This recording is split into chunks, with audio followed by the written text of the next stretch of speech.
welcome back to our channel. Hari ini kita kedatangan tamu sangat spesial yang datang dari Jepang loh. Mereka adalah spesialis dalam bidang sejarah Jepang. Yes, yuk kita kenalan dulu sama tamu spesial kita hari ini. Ya, kami adalah narasumber dari podcast ini. Perkenalkan, pertama yaitu saya, Edi Jaja, dan saya Stephen To. Ya, Oke. Jadi hari ini kita bakal bahas soal Jepang kali ya. Ya, terlebih khusus yaitu organisasi yang ada di Jepang dan oleh Jepang pada masa penjajahan Jepang di Indonesia. Oh, jadi kita akan membahas sejarah penjajahan Indonesia, tapi dari sisi Jepangnya ya? Strategi apa saja mereka gunakan untuk menguasai negara kita, Indonesia? Mengirim pengintai di negara Indonesia untuk melihat jalur-jalur perdagangan dan juga tempat-tempat strategis lah di seluruh Indonesia yang mereka dapat bisa targetkan pada saat Jepang alhasil akhirnya masuk di wilayah Indonesia. Emangnya ada organisasi Jepang apa aja yang di Indonesia?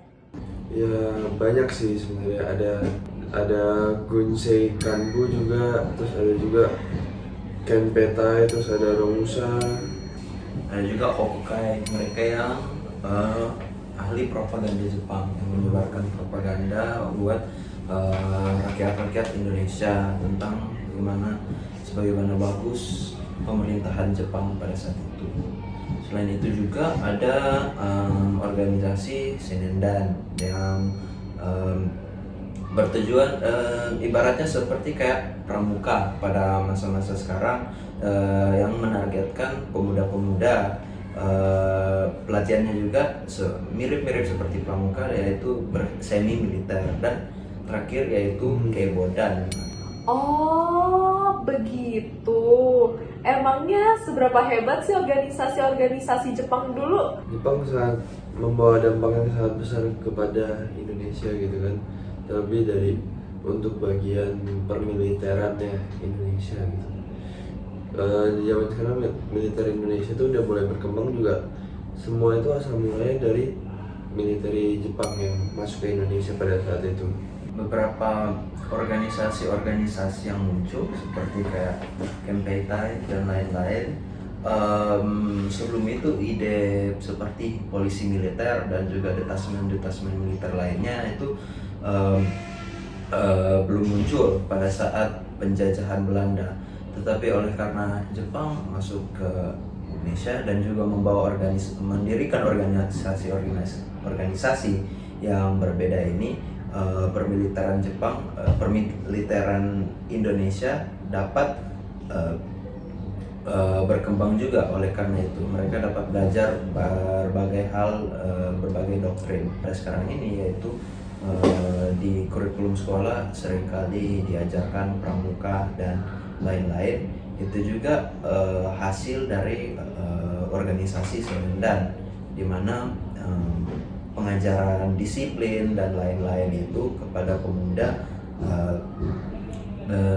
Indonesia dapat mengambil hal-hal penting itu dan mengaplikasikannya dalam pendidikan.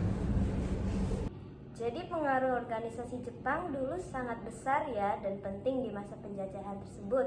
Menurut kalian, apakah organisasi-organisasi tersebut merupakan strategi yang baik bagi Jepang untuk menguasai negara Indonesia?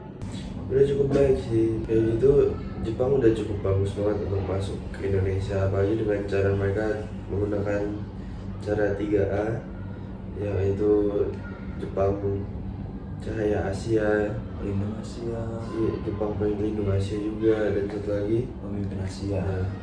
Nah, Dan itu propaganda itu adalah hasil dari salah satu organisasi Jepang yang didirikan di Indonesia, yaitu Hokukai, yang berfungsi untuk menargetkan rakyat-rakyat Indonesia agar mereka bisa selaras lah dengan tujuan-tujuan atau agenda-agenda dari pemerintahan Jepang. Sekarang saya jadi lebih tahu tentang sejarah Indonesia, walaupun belajarnya dari sisi penjajah. Iya, sama ternyata. Dari sisi penjajahnya, kita jadi tahu bagaimana kondisi masyarakat Indonesia dulu dan apa yang mereka harus hadapi ketika melawan negara Jepang. Jadi lebih paham nih kenapa dulu susah banget untuk proklamasi. Iya, Jepang sudah membuat organisasi-organisasi kompleks tadi udah untuk sepenuhnya mengikat dan menguasai negara Indonesia. Semoga pendengar di rumah juga belajar hal yang baru ya tentang Indonesia. Betul sekali. Tidak lupa untuk berterima kasih banyak kepada Pak Tipen dan Pak Elijaja. Terima kasih. That's it dari podcast kami. Salam damai sejahtera.